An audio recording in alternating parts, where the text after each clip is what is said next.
Bonsoir et bienvenue encore une fois à Église Le Centre, que vous soyez sur Facebook, YouTube ou égliselcentre.com. Ça nous fait plaisir d'être en direct avec vous. Et ce soir, nous avons un programme de louange-adoration suivi de Pasteur Louise qui va nous enseigner sur le thème au-delà du naturel avec un titre pertinent ce soir qui s'appelle La porte du surnaturel. Alors je vous invite à rester branchés jusqu'à la fin de l'enseignement parce que vos vies vont définitivement être transformées. Seigneur, nous voulons nous abandonner à toi, car toi seul es digne, Seigneur, de recevoir toute la louange et la gloire. Je m'abandonne, je suis à toi. Je n'appartiens qu'à toi seul. Je m'abandonne à toi. Oh, de tout mon être, je reconnais qu'il n'y a pas de distance. Je m'abandonne à toi. Oh.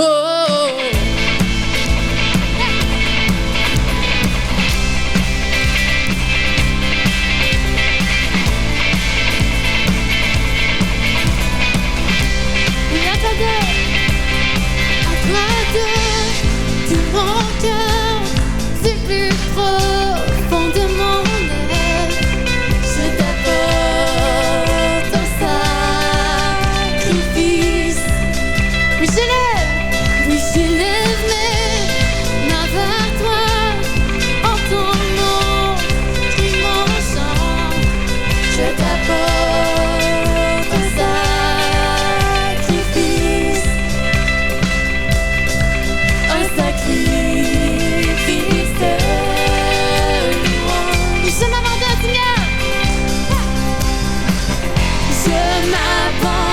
Je suis à toi, je m'appartiens qu'à toi seul. Je m'abandonne à toi. Oh, oh, oh.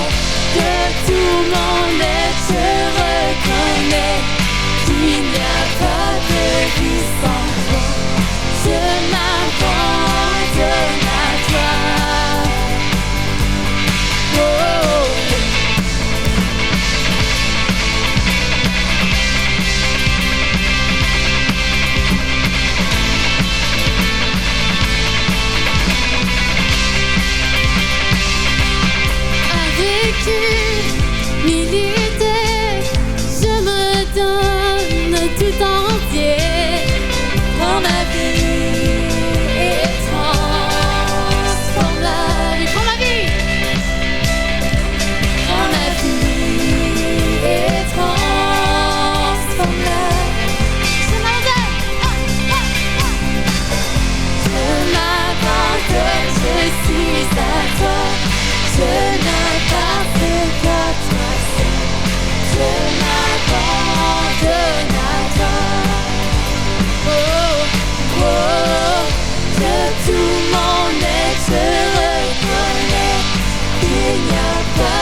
de mon cœur, ne chante que pour toi, Seigneur.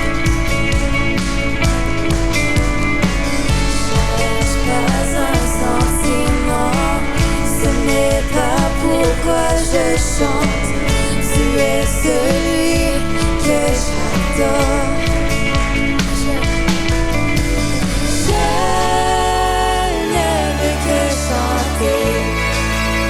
Chante de tout mon être, si je chante pour toi mon roi. Oh, je ne peux imaginer autre chose que t'adorer. Mon désir c'est de louer.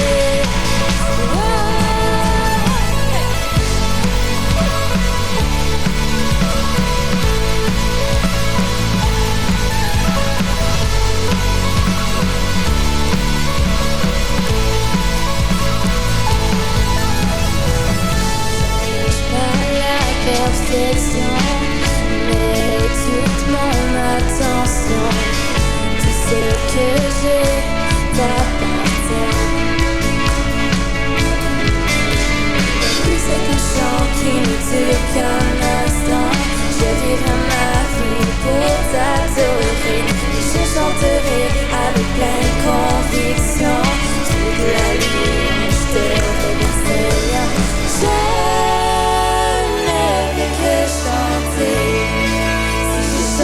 De tout mon être, si je chante pour toi mon roi. Oh, je ne peux imaginer autre chose que t'adorer. Mon désir c'est de louer.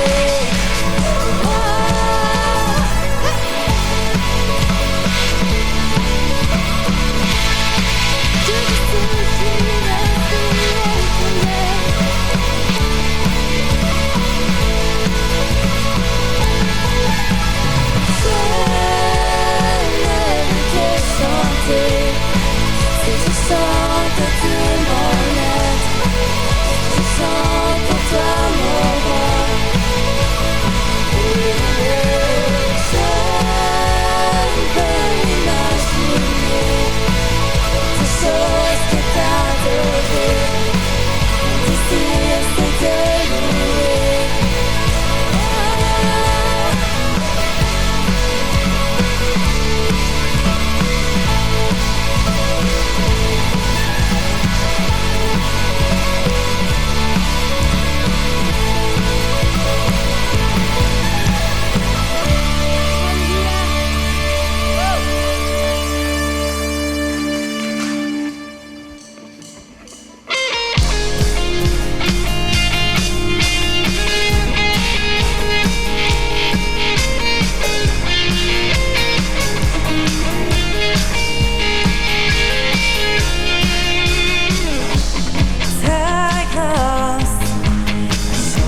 J'ai ma vie,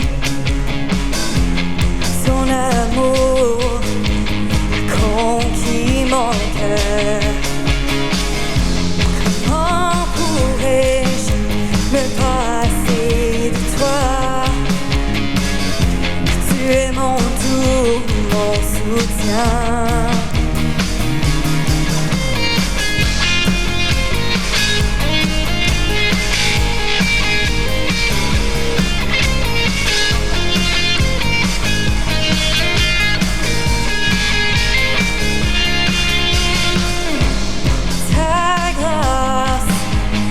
Changer ma vie, son amour conquis mon cœur. Comment pourrais-je me passer de toi? Tu es mon tout, mon soutien.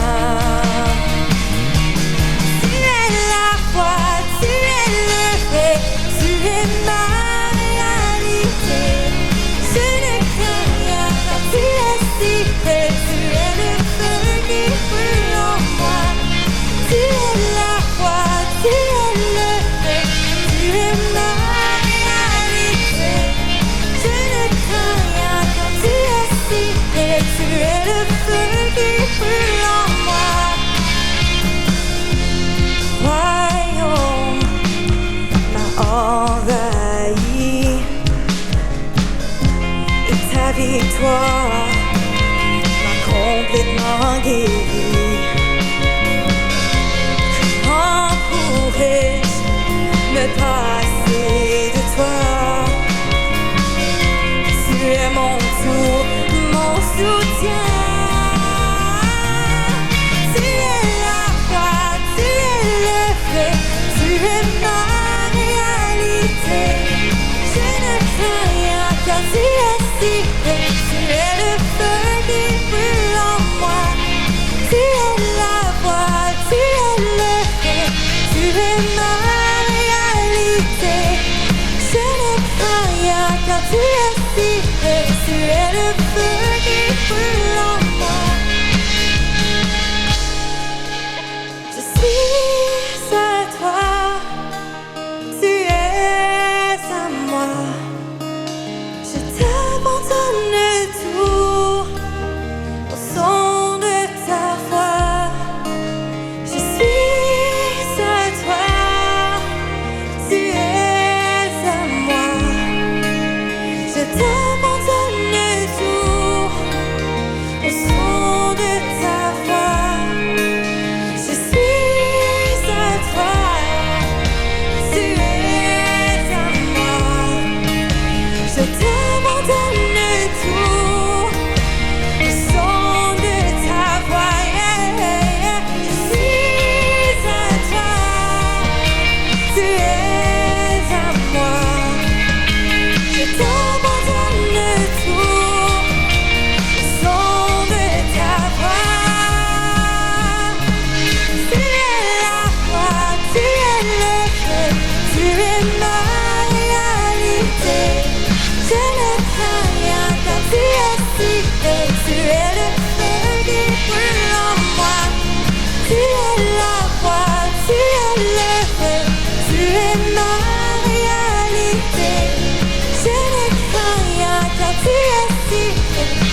recevoir ton amour nous entoure. Viens inonder ce lieu, remplis nos cœurs d'amour, ton amour nous entoure. Nous sommes venus ici recevoir ton amour.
Bonsoir et bienvenue ce soir à cet enseignement que nous allons partager dans la parole de Dieu. Je suis pasteur Louise de l'Église Le Centre et ça me fait toujours un grand plaisir de venir dans votre salon, dans votre maison pour pouvoir partager la parole de Dieu. Je vais juste commencer avec une petite histoire, ensuite on va entrer dans cet enseignement qui nous parle d'au-delà du naturel. Alors, c'est 4 mamans italiennes qui discutent les mérites de leur fils. Le mien, dit la première, est curé et quand il entre en quelque part, on lui dit « Bonjour mon père ». La deuxième enchaîne « Mon fils à moi est évêque et quand il entre dans une pièce, on lui dit « Bonjour mon Seigneur ». Le troisième continue en disant « Eh bien, mon fils à moi, il est cardinal et quand il entre, on lui dit « Bonjour éminence ». Alors la quatrième termine en disant « Tout ça, ce n'est rien. Mon fils à moi mesure 2 mètres et pèse 185 kilos. Et quand il entre en quelque part, les gens disent « Oh mon Dieu! » Alors, vous voyez combien les mamans sont fières de leur fils et c'est vraiment intéressant de savoir ce que les mamans pensent de leur fils. Alors, asseyez-vous, on va commencer cet enseignement ce soir et le titre de mon message, c'est « La porte du surnaturel ». Alors ici, on va voir dans Apocalypse 4 au verset 1, c'est Jean ici qui est assis dans l'île de Patmos, dans sa caverne, et on sait que le livre de l'Apocalypse, c'est la vision qu'il a eue de la fin des temps. Alors, on se retrouve au chapitre 4 au verset 1. Ça nous dit ceci, « Après cela, c'est Jean qui parle, je vis une porte ouverte dans le ciel, et la voix que j'avais entendue me parler au début, et qui résonnait comme une trompette me dit « Monte ici et je te montrerai ce qui doit arriver après cela. » À l'instant, l'Esprit se saisit de moi et voici, il y avait un trône dans le ciel et sur ce trône, quelqu'un siégeait. Et je l'ai pris du verset de la version Sommaire. Alors Seigneur Dieu, je te remercie, je te bénis pour cette parole ce soir qui va toucher les cœurs. Je te demande de toucher les personnes qui l'écoutent présentement, les hommes et les femmes de Dieu qui ont faim et soif de ta parole et de ton Esprit Saint. Merci Seigneur Dieu que tu nous touches abondamment dans le nom précieux de Jésus. Et tout le monde dit Amen. Alors ici, ça nous dit « Après cela, je vis une porte ouverte ». Le mot « porte » ici, c'est le mot grec « toura ». « Toura » qui veut dire « entrée », passage ou portail. Et on voit ici dans ce verset que Jean est passé du naturel au surnaturel, du monde physique au monde spirituel. En un instant, sa vision a changé et il a vu cette porte ouverte dans le ciel. Maintenant, une porte, c'est une ouverture spécialement aménagée pour permettre le passage ou l'entrée dans un autre lieu ou dans une autre dimension. Alors, quand on parle de porte, c'est sûr que quand vous arrivez à votre maison, vous n'entrerez pas par la fenêtre, vous allez passer par le toura ou par la porte. Alors, la même chose quand on arrive dans le sanctuaire, disons un dimanche matin, on entre dans un autre domaine, dans le domaine de la présence de Dieu, dans le domaine de la manifestation de l'onction de Dieu. Alors, on passe d'un domaine à un autre domaine, du monde naturel au monde surnaturel dans l'esprit. Alors, c'est pour ça que quand on arrive dans la présence de Dieu, on dit « Wow, je ressens la présence de Dieu ». Qu'est-ce qu'on ressent? En fait, c'est vraiment la manifestation de la gloire de Dieu, c'est l'onction de Dieu que l'on ressent. On passe à travers la porte de Toura de la manifestation de la présence de Dieu. Alors, qui est la porte qui nous donne accès justement au surnaturel? Ça nous dit dans Jean 10 au verset 7, et c'est Jésus qui parle, Jésus leur dit encore, « En vérité, quand le mot « en vérité » est répété 2 fois, ça veut dire que c'est très important ce qui va suivre. « En vérité, je vous le dis, je suis la porte des brebis, je suis le Toura des brebis, je suis cette porte dont vous avez accès au royaume de Dieu à travers moi, car je suis la porte des brebis. » Qui sont les brebis? Ce sont nous. Nous sommes les brebis. Regardez au verset 9, un peu plus loin, ça nous dit, encore une fois, « Je suis la porte ». Il répète 2 fois, « Je suis le Toura ». Si quelqu'un entre par moi, il sera sauvé.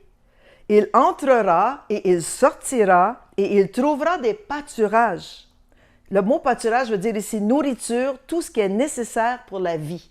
Alors, à travers Jésus, le Torah de Dieu, on entre et on sort et on trouve des pâturages, on trouve tout ce dont on a besoin pour notre vie physique, notre vie mentale, notre vie spirituelle, car c'est lui qui est la porte.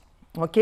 Il dit, si quelqu'un entre par moi, il sera sauvé. Le mot sauvé ici, c'est le mot sozo, qui veut dire délivrer du danger et de la destruction, garder sain et sauf. Alors, en Jésus, on est gardé sain et sauf.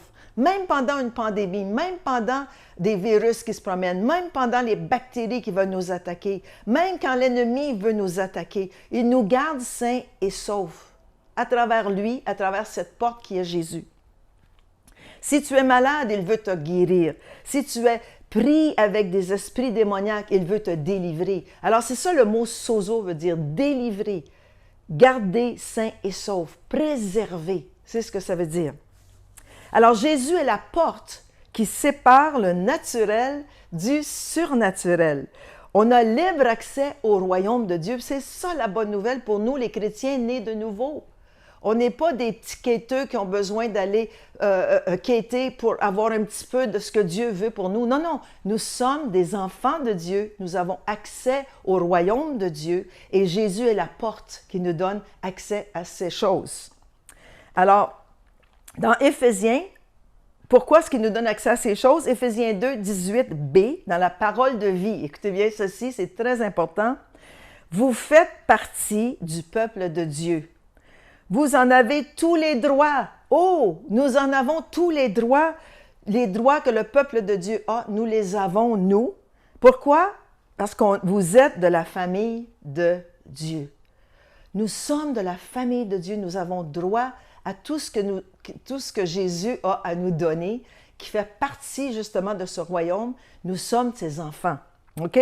À travers cette porte, qui est Jésus, nous avons accès aux richesses du royaume de Dieu, comme je viens de vous le dire, aux trésors cachés en Dieu, aux bienfaits, en fait, qui nous appartiennent. Qu'est-ce que je veux dire par là? C'est quand on réalise cette vérité ou cette réalité dans la parole de Dieu, on réalise que quand on le réalise, notre vie change, notre façon de penser change, notre façon de parler change, notre façon de voir les choses change et nos intérêts changent. Pourquoi? Parce que nos yeux ne sont plus fixés sur les choses de ce monde, mais nos yeux sont fixés sur ce que Dieu a pour nous dans ce monde. Alors, il faut bien comprendre cela. Avant, peut-être que tu aimais fréquenter les clubs de nuit le samedi soir, mais maintenant, tu n'as plus goût à ça parce que tu as goûté aux choses célestes. Peut-être qu'avant, tu étais au bingo 3 ou 4 fois par semaine. Aujourd'hui, tu n'as plus le goût de ces choses-là parce que l'Esprit de Dieu qui est en toi t'a démontré ou t'a fait connaître d'autres choses. Peut-être que tu avais goût d'aller au casino, mais ça fait plusieurs mois que c'est fermé. Alors, beaucoup de gens ont accumulé beaucoup d'argent parce qu'ils n'ont pas dépensé. Mais aujourd'hui, tu n'as plus le goût d'aller jouer au casino parce que Jésus a changé ta vie et que maintenant, tu as découvert autre chose. L'alcool, la drogue, la pornographie, ça ne t'intéresse plus à cause justement que ta façon de penser a changé, ta façon de voir les choses a changé et ta manière d'agir a changé parce que tu vis maintenant dans ce royaume qu'on appelle le royaume de Dieu et tu es un enfant de Dieu. Alors, quand on traverse cette porte et que l'on goûte aux choses du royaume, on ne veut plus retourner en arrière. Dans 2 Corinthiens 5, au verset 17b, les choses, c'est un verset qu'on connaît par cœur, les choses anciennes sont passées, voici, toutes choses sont devenues nouvelles. Alors, les choses de ce monde ne nous intéressent plus. Ce qui nous intéresse, ce sont les choses de Dieu. Ce sont les choses du royaume de Dieu. Pourquoi? Parce que nous appartenons maintenant à Dieu. Nous sommes son peuple et nous avons droit à tout ce qu'il a à nous donner. Maintenant, je vais vous parler de... face à cette porte, il y a 4 sortes de chrétiens. OK? 4 catégories de chrétiens. Alors, on sait que Jésus est la porte, qu'on peut entrer et sortir et trouver tout ce dont on a besoin, la nourriture dont on a besoin pour qu'on puisse mener une vie surnaturelle, une vie abondante. Maintenant, il y a 4 sortes de chrétiens. La première catégorie de chrétiens que l'on peut retrouver devant cette porte, c'est le chrétien qui est assis à la porte, mais qui n'ose pas entrer par lui-même. On pourrait dire que c'est un chrétien qui doute, qui n'ose pas aller chercher ce qui lui appartient, qui ne se sent pas digne, qui se fie aux autres pour ses besoins spirituels et qui demande l'aumône spirituelle. Alors, parce qu'il ne connaît pas la parole de Dieu, parce que lui, il vient à l'Église seulement le dimanche pour 1h15, que jamais il ne lit la parole de Dieu. Oui, il est né de nouveau, mais il ne se nourrit pas, parce qu'il ne va pas chercher ce qu'il a besoin dans les pâturages. Alors, il est assis à la porte et il demande l'aumône spirituelle. Qu'est-ce que ça veut dire? Ça veut dire qu'il vient à l'Église le dimanche et ne sait pas comment prier vraiment pour ses besoins. Alors, à toutes les fois qu'il y a un appel, « Oh Seigneur, priez pour moi, j'ai besoin de ci. Priez pour moi, j'ai besoin d'argent. Priez pour moi, j'ai... » Pourquoi? Parce qu'il demande l'aumône spirituelle. Je ne dis pas que ce n'est pas correct d'aller faire prier sur soi. Il y a des fois où on a vraiment besoin d'une prière d'assemblée, la prière d'un saint ou d'un chrétien avec nous. Mais moi, je parle d'un chrétien qui est assis à l'entrée de la porte et qui ne fait rien pour obtenir ce dont il a besoin. Comprenez ce que je veux dire? C'est comme le boiteux de naissance qui était assis à la porte appelée la Belle à Jérusalem quand les apôtres sont venus vers lui. Il a demandé l'aumône, mais il a reçu parce qu'il a regardé vers eux, il a regardé vers Jésus, il a compris. Okay? Après que Pierre a dit « Lève-toi et marche », il a compris que Dieu voulait le guérir. Alors ça, c'est le premier chrétien. Le premier qui est assis à la porte, qui n'ose pas entrer par lui-même. Pourquoi? Parce que sa foi est faible, il ne fait pas ce dont il a besoin pour justement entrer. Le deuxième chrétien de catégorie de chrétiens dont on parle ici, face à la porte, c'est le chrétien qui bloque l'entrée de la porte. Qu'est-ce que je veux dire par là? C'est le chrétien charnel, religieux, qui n'entre pas lui-même parce qu'il dit « non », et qui empêche les autres d'entrer. Il est incrédule, inactif dans la foi et décourage les autres par ses paroles négatives et ses critiques. Oh, est-ce qu'on en connaît des chrétiens comme ça? J'espère que non. Mais il y a beaucoup de chrétiens qui sont religieux, qui ne croient pas. Oh, qu'est-ce que c'est ces histoires-là? Oh, le pasteur dit oui, il faut aller demander, aller chercher ce dont on a besoin, le ramener à nous dans la foi. C'est quoi ces choses-là? Puis voyons, puis lui qui prêche en avant, pour qui il se prend? Il y a des faiblesses, il y a des défauts. La parole de Dieu, c'est bon, c'était bon il y a 2000 ans passés. Alors voyez-vous, ça, ce sont des gens qui se mettent à la porte et qui empêchent les plus faibles autour d'eux d'aller chercher ce dont ils ont besoin. C'est les chrétiens qui bloquent la porte. Alors, il faut vraiment prier que ces gens, que leurs yeux soient ouverts. Alors, j'espère que ce n'est pas vous, mais ce sont des catégories de chrétiens qui peuvent être là et qui bloquent l'entrée pour que les autres ne puissent pas avoir accès. Troisième catégorie de chrétiens, c'est le chrétien qui entre, OK, par la porte, le Torah, et qui s'assoit de l'autre côté et qui ne va pas plus loin. Ça, c'est le chrétien qui croit, mais qui a peur, qui ne connaît pas son identité, ses droits et ses privilèges en Jésus, et qui juge les autres qui entrent et il n'obtient pas ce qu'il désire ou ce dont il a besoin.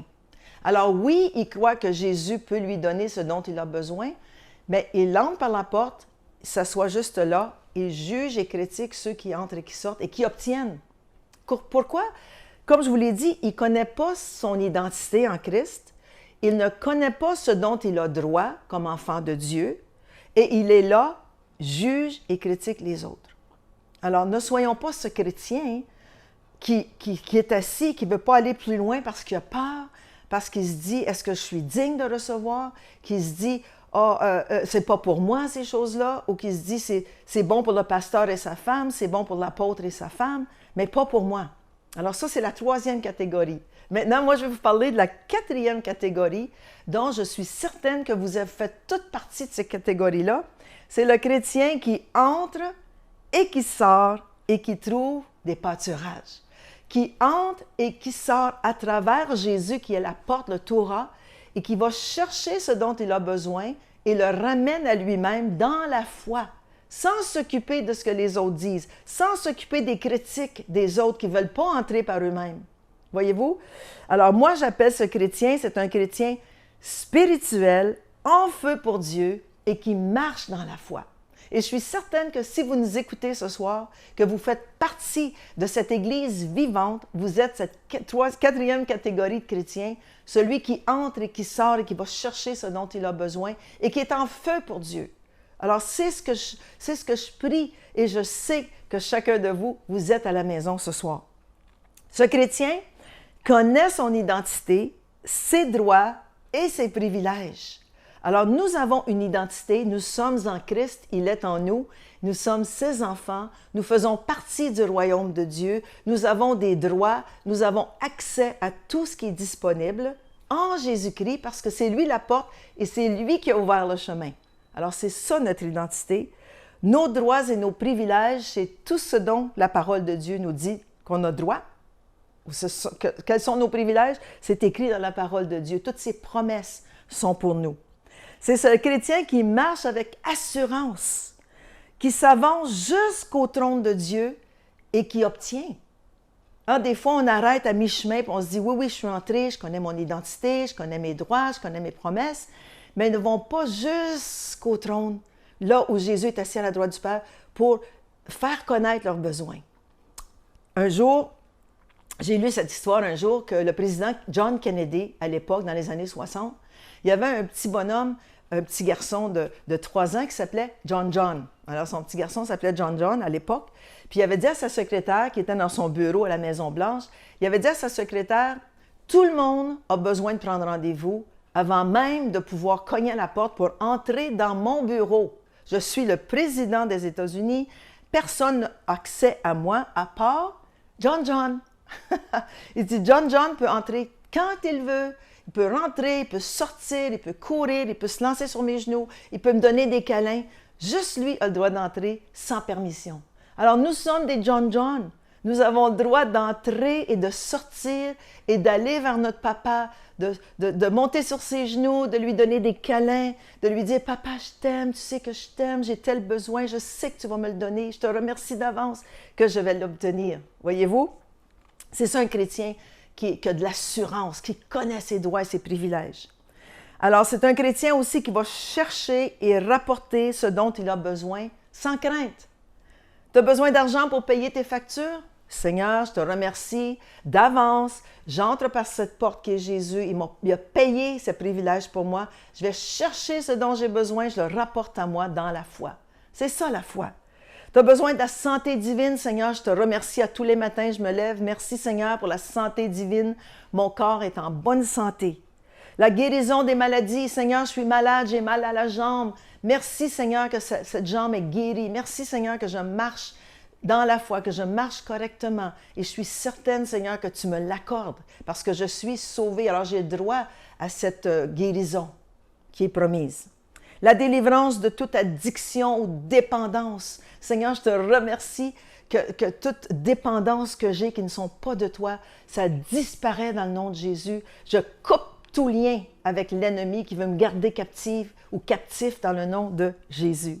Aussi, le salut de ta famille. Tu as le droit de prier, de partager, d'exiger, dans le fond, pas exiger, mais de vraiment prier pour le salut de ta famille. Oui, j'ai ma mère, j'ai mon père, j'ai mes frères, j'ai mes sœurs. Seigneur, merci qu'ils sont sauvés parce que tu as dit, moi et ma famille, nous serons sauvés. J'entre, je m'approche du trône de ta grâce. Je prie et je crois qu'ils le sont sauvés. Voyez-vous, c'est ça d'entrer, de sortir, d'avoir accès au trône de Dieu. Ce chrétien-là obtient la vie en abondance parce qu'il trouve des pâturages qui le réconfortent, qui l'encouragent, qui le remplissent. Alors, merci Seigneur qu'on obtient tout ce dont on a besoin pour vivre une vie remplie, une vie d'abondance.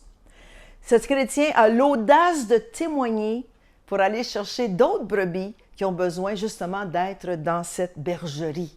Alors, merci Seigneur pour l'audace que tu nous donnes de témoigner.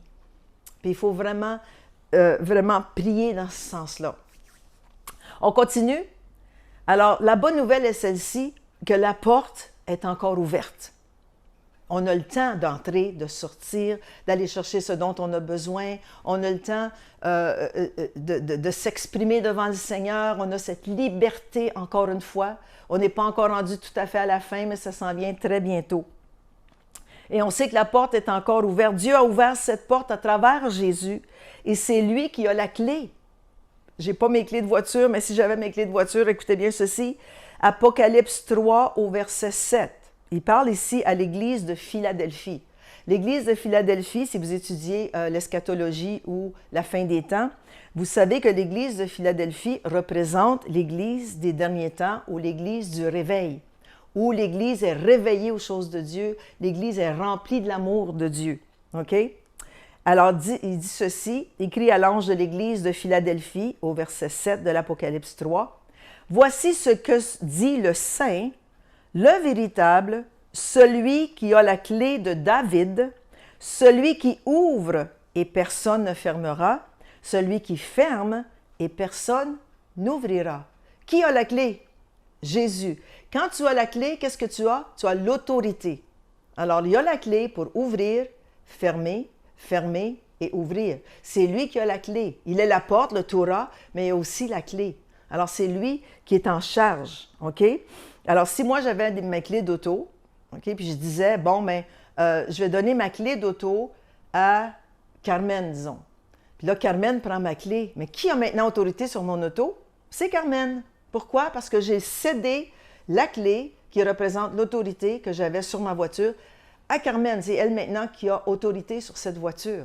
Alors, la même chose, qui a autorité sur le royaume de Dieu ou c'est ça, justement, sur le royaume de Dieu, puis d'ouvrir et de fermer cette porte, c'est Jésus. OK? Personne à part Jésus ne peut ouvrir ou fermer cette porte. Regardez ce que ça dit un peu plus loin, Apocalypse 3, verset 8b. Il dit « J'ai mis devant toi une porte ouverte devant l'église de Philadelphie que personne ne peut fermer. » Alors, qu'est-ce que ça veut dire? C'est que la porte est encore ouverte, gloire à Dieu. Alors, une porte ouverte, qu'est-ce que ça indique? Ça indique l'opportunité de faire quelque chose, de travailler, d'évangéliser, de témoigner et d'aimer. Alors, voyez-vous, nous sommes le corps de Christ. Nous sommes ici sur cette terre pour faire quelque chose. Oh, c'est ça l'opportunité que nous avons du temps que la porte est ouverte, parce qu'un jour, elle va se fermer. Cette porte est ouverte, on peut entrer, sortir, aller chercher ce dont on a besoin et aussi témoigner, aimer les gens autour de nous, vraiment évangéliser, travailler pour le royaume de Dieu. C'est ce que je vous encourage à faire. Maintenant que l'Église est réouverte, recommencez à faire votre ministère, recommencez à travailler pour l'œuvre de Dieu. C'est à quoi nous sommes appelés, nous les chrétiens. Puis on a tout ce dont on a besoin pour travailler pour son royaume. Pourquoi? Parce qu'un jour, la porte va se fermer. Regardez ce que Jésus a dit en parlant de la fin des temps à ses disciples. Dans Matthieu 24 au verset 42, voici ce qu'il leur a dit.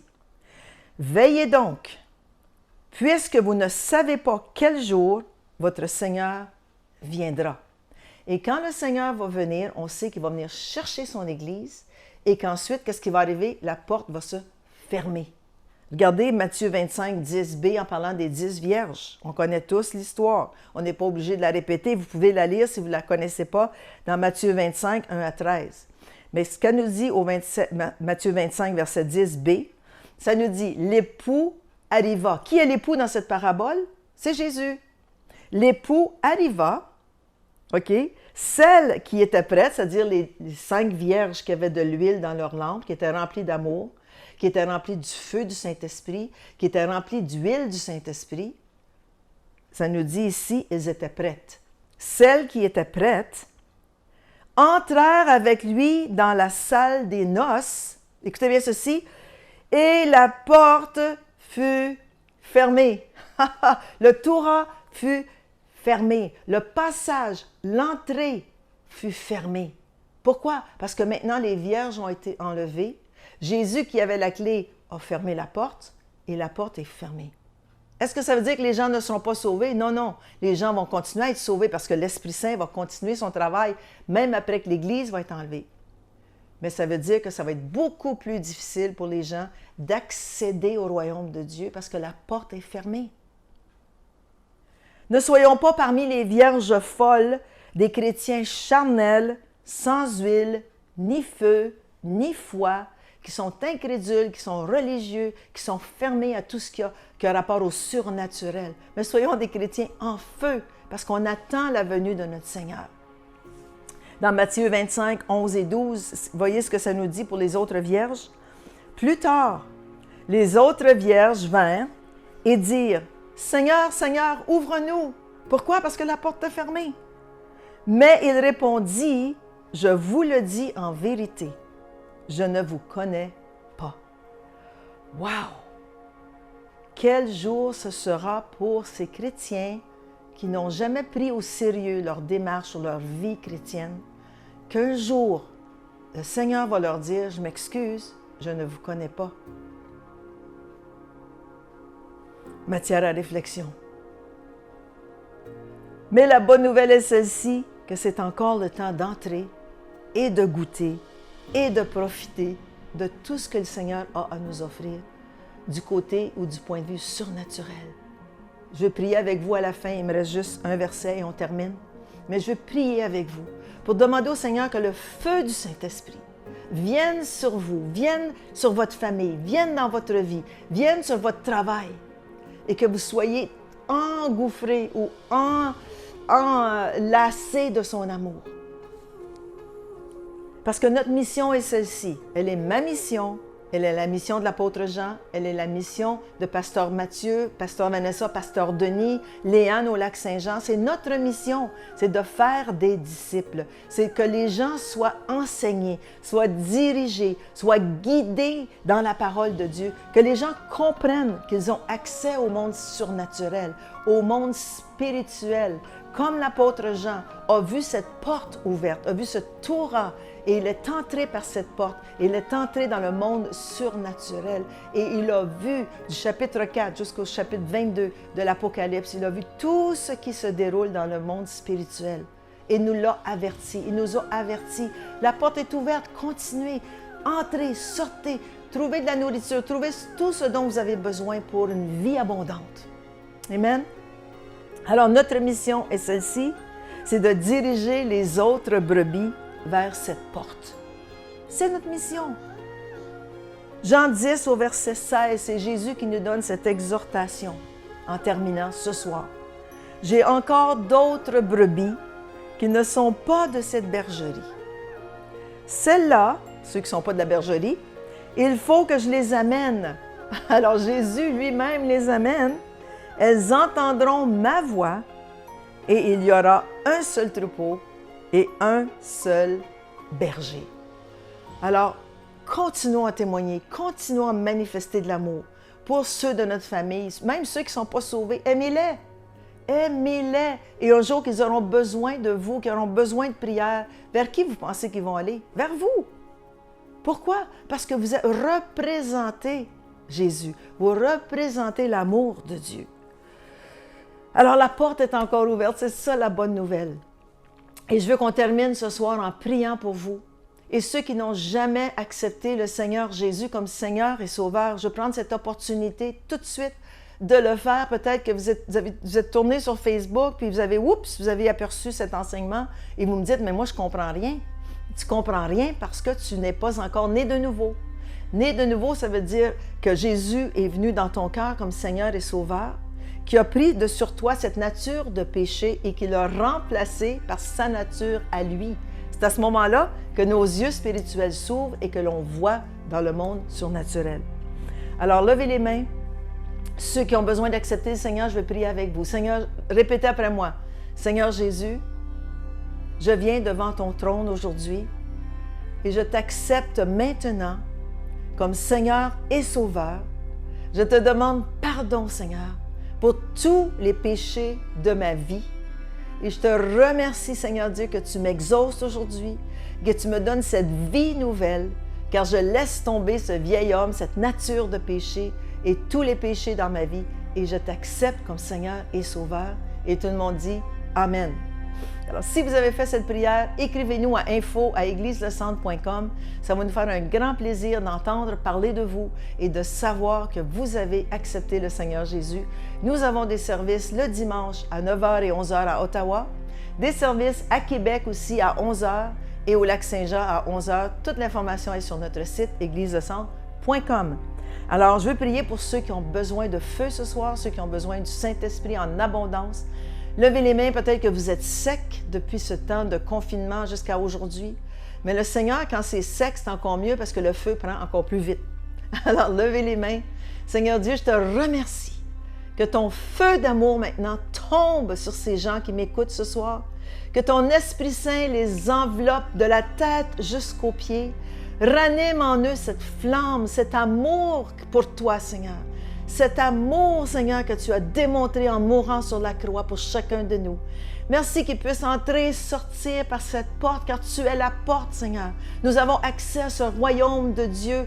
Ce soir, nous avons accès à tout ce dont nous avons besoin. Faites ce geste avec moi. Je vais chercher ce soir. Dites-le, je vais chercher ce soir tout ce dont j'ai besoin dans ma vie pour avoir une vie abondante et je le ramène à moi dans le naturel. Merci Seigneur, merci Jésus, faites-le. Vous avez besoin d'argent, allez chercher cet argent dans le monde surnaturel. Ramenez-le à vous dans la foi. On va chercher dans la foi, avec notre carte ATM dans la foi. On va chercher ce dont on a besoin. Tu as besoin de guérison, on va chercher ta guérison. Tu as besoin d'un mari ou d'une femme, va chercher ton mari ou ta femme, ramène-la dans le nom de Jésus. Alors merci Seigneur que ton feu dévorant tombe maintenant sur tous ceux qui m'écoutent. Dans le nom puissant de Jésus. Alors, je vous remercie d'avoir été à l'écoute. Encore une fois, je suis Pasteur Louise de l'Église de Centre et je vous aime. Soyez bénis. Bye bye. Alors, merci Pasteur Louise pour ce message encourageant. On vous invite la semaine prochaine, dimanche le 26 juillet, 9h et 11h sur place à Ottawa. Écoutez l'apôtre Jean qui sera avec nous. Donc, vous pouvez vous inscrire en ligne, égliselescentre.com. Faites-le tout de suite parce que les places commencent à être très limitées. égliselescentre.com et vous pouvez réserver votre place pour venir dimanche. Vous pouvez aussi nous joindre ce vendredi à 19h à la prière du vendredi soir. Envoyez-nous un courriel info@égliselescentre et on vous envoie les codes Zoom pour vous joindre à la prière et à l'équipe d'intercession. Soyez bénis et bonne semaine!